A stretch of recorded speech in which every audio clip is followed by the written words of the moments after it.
Here's what's weird about the Joe Burrow injury. So he's got this wrist wrap, which everyone now has seen in a Zapruder kind of film way. We've all seen that he was wearing something. Yeah, there it is. He's wearing something on his wrist. So his wrist or his hand, there's something going on there. And Mike, about an hour and a half before the game, I'm sitting in the press box looking down, and there is Joe Burrow throwing bullets all over the field like he's Dan Marino in his prime. And so I enter the game. I'm thinking, well, whatever that was, he's okay, apparently. And then the game happens and he's not okay, apparently. So, someone with the Ravens last night said to me, boy, I'll tell you what, they're going to have to look into this injury reporting, aren't they? And I said, well, I think Mike Florio was already looking into it as of about 8:00 tonight because I saw your tweets last night and I saw your story. But yeah, the NFL is going to definitely have to look into this. Well, they have to look into it, but the question is, what will they do about it? Will they just accept whatever story is given to them by the Bengals and move on, or will there be something meaningful done?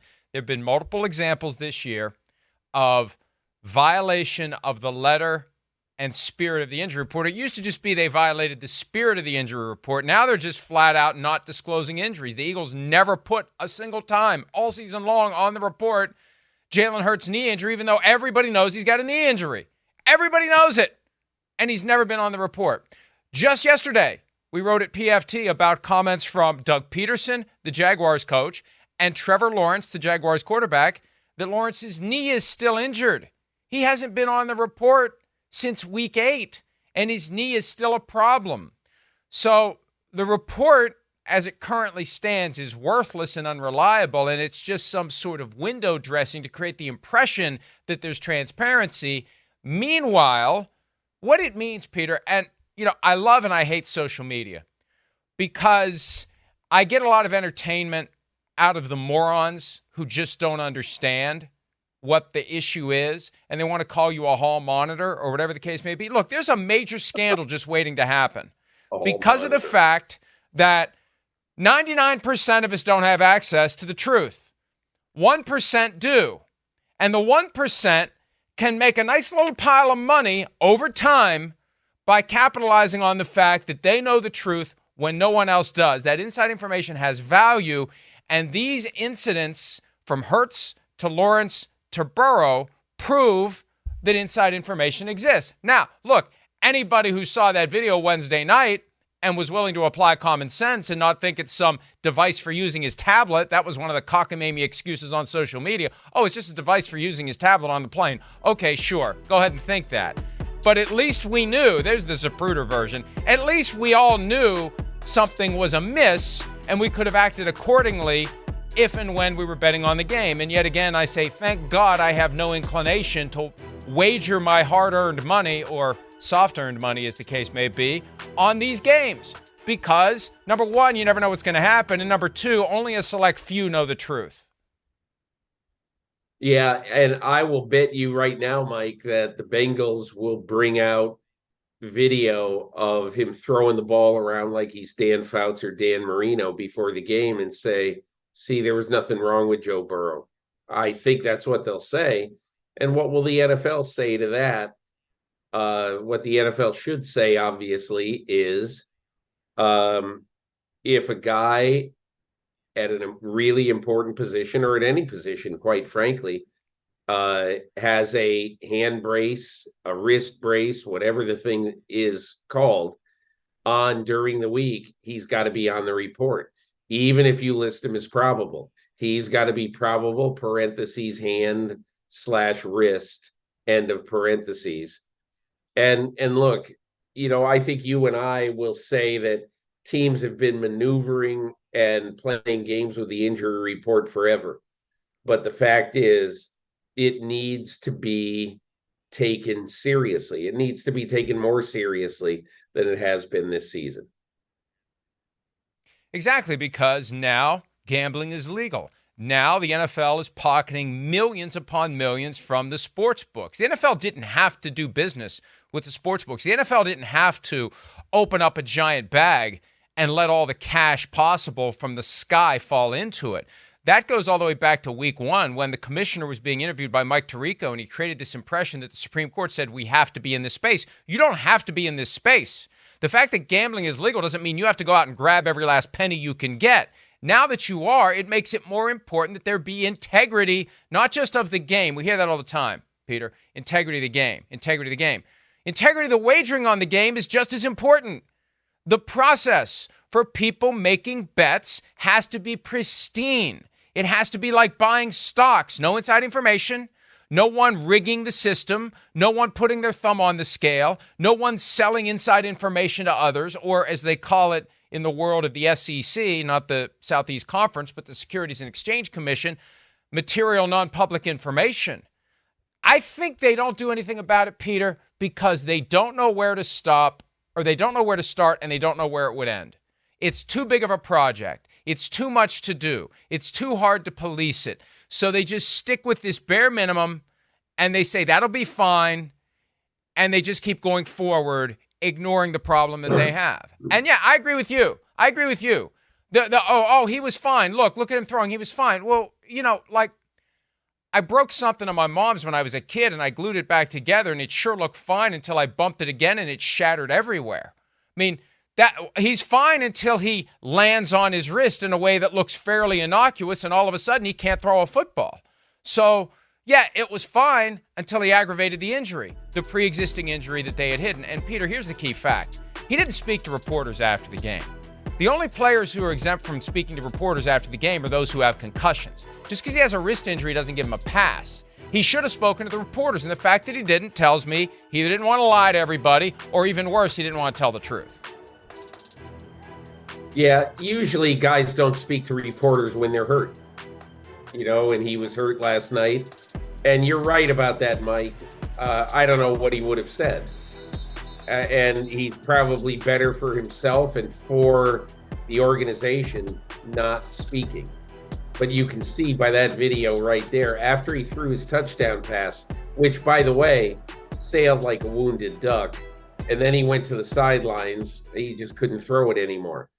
Mike, I think there's one other issue to be brought up here, and that is that, look, I think every opponent understands coming into a game that your foe is not necessarily going to be altogether forthcoming with the physical condition of their team.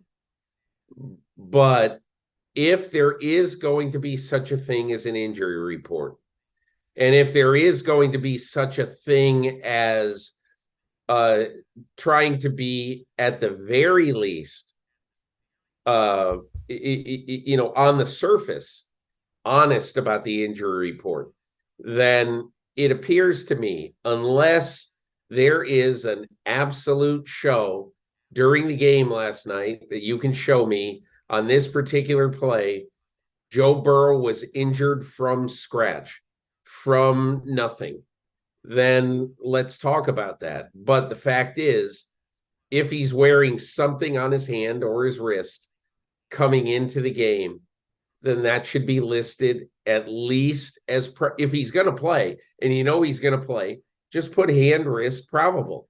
That's what you do. But you don't not have him on the injury report. And the psychology of keeping it hidden. And they got rid of probable 7 or 8 years ago. It's just questionable, doubtful, or out now. And even if you just put him as questionable, right, you're right. We see that all the time. Teams will have 20 guys as questionable. And 5 of them will stay home if it's a road game, and 15 of them will show up and play. And, yeah, what's the harm in just putting it on the report? I said that with Jalen Hurts. Who does it harm? Now, the fear is that what you're going to do, it's the old school pre-Bounty Gate mentality that floats around that nobody talks about anymore, that when the defense knows that there's a target on someone's body part, the way they'll say it is, we got to test that knee. We got to test that wrist. We got to test that ankle, which is code for saying we're going to try to knock this guy out of the game by going after the body part that we know is injured. And again, they don't say it out loud anymore, Peter, but you and I know damn well they still think it. Hey, look, it happened, 14 years ago with the Saints and Greg Williams in the infamous, Saints scandal, obviously, the Bountygate scandal. But, Mike, I think sort of to put a bow on this from here anyway, it's that I think there are enough ways to gain an advantage during a game and during the run-up to a game without not being as forthcoming, at least in some minimal way, as you should be in an honorable game. And look, you talk about going after a player. I will just tell you this. And again, I'm not going to be naive here, Mike, because I understand that it's in many ways, it's kind of the law of the jungle. And I understand that. But in my opinion, there is too much respect among players on these teams for anybody on the Baltimore Ravens or for John Harbaugh to nudge, wink, wink, with his defensive staff or with Jadeveon Clowney or Roquan Smith or Kyle Van Noy or whoever, to say to him, hey, listen, Burrow's got a bad wrist. Let's see if we can hit him around a little bit early. I got to tell you, I just don't think that exists right now. I just don't. And I think for anyone to suggest that what happens in the course of a game, that players on the opposition are going to intentionally try to hurt a franchise quarterback, I just don't think it exists anymore. And that's why, to me anyway, you do not find what you might have found 14 years ago with the New Orleans Saints. Hey, let's rattle around Brett Favre and get him out of there. Or whatever it is that was said in that team meeting before the Saints-Vikings game. Yeah. Here's $10,000, knock him out of the game. That's what was said, allegedly. At least that's what the NFL concluded. Now, Peter, I'll say this. If you're right, teams like the Bengals and the Eagles and the Jaguars aren't ready to make that leap of faith, because that's the only reason to hide these injuries.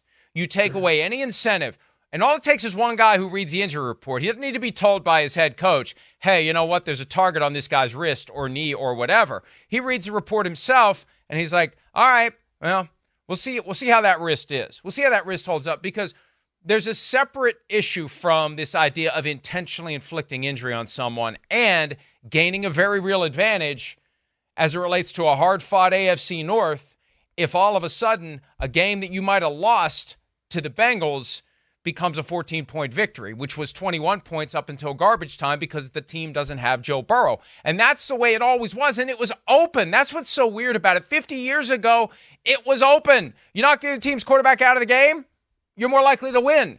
And the whole thing about Bountygate was, it's not like they were doing a Tanya Harding, Jeff Galooly, around the corner on the way to the stadium. It was within the confines of the game, and a lot of the hits were clean. Some of them weren't, but there's that strategic advantage. We're trying to get to the Super Bowl. If Brett Favre's out of the game, we're more likely to go to the Super Bowl. So, look, I think it's subsided, but if it was truly gone, if it was truly eradicated and all the coaches believed it, they would act accordingly and disclose these injuries. The fact that the injuries are still hidden tells me there's still a fear out there that somebody's going to test that wrist, test that knee, and potentially put the guy out of the game when he could have continued to throw darts all over the place like you saw in pregame. So, and let me say one last thing before we move on to other issues from the game. There's one very important reason why I harp on the injury reports. In today's climate, with gambling legalized, with so much inside information out there that can be bought, that can be manipulated, that can be utilized, I got enough to do. I don't want to cover the NFL's equivalent of a Tim Donaghy scandal. I don't want to be on NBC Nightly News and MSNBC and having a comment about this and write a whole side tributary of stories about this ongoing prosecution, litigation, regulation, all coming from one big giant scandal fueled by, Peter, the existence of this rampant inside information that somebody, a coach is selling it, a player is selling it, an agent is selling it, somebody's selling it, somebody's buying it, somebody's trafficking in it. This, it's just out of nowhere, we hear this report of some massive controversy that's going to suck all the oxygen out of what otherwise we're trying to do. I don't want that. And I want the league to take it all as seriously as we do. That's all I want. Well, all I know is that coming out of last night's game, they're going to have to ask this question. That's all there is to it. They're going to have to ask this question. What was Joe Burrow's status? Did he miss any practice time? What was he like? Was he getting treatment during the week on his hand? What exactly was the story?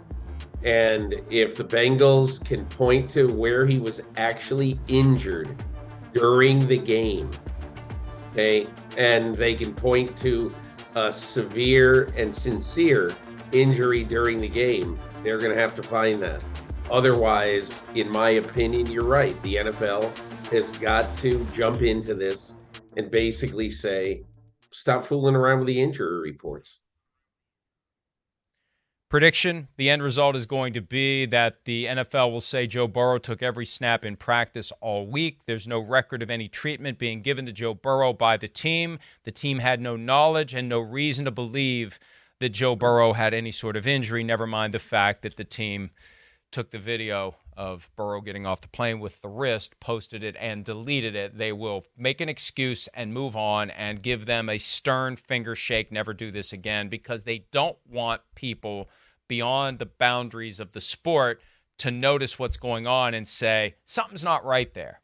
Specifically, prosecutors, I know Congress is a mess right now, and, they can't even tie their shoes without fighting with someone, but you don't want external governmental bodies getting involved. So I think they'll find a way to say nothing to see here and move on. Hi, it's Mike Florio. Thanks for watching PFT on YouTube. Hit subscribe for the latest news and analysis from Pro Football Talk.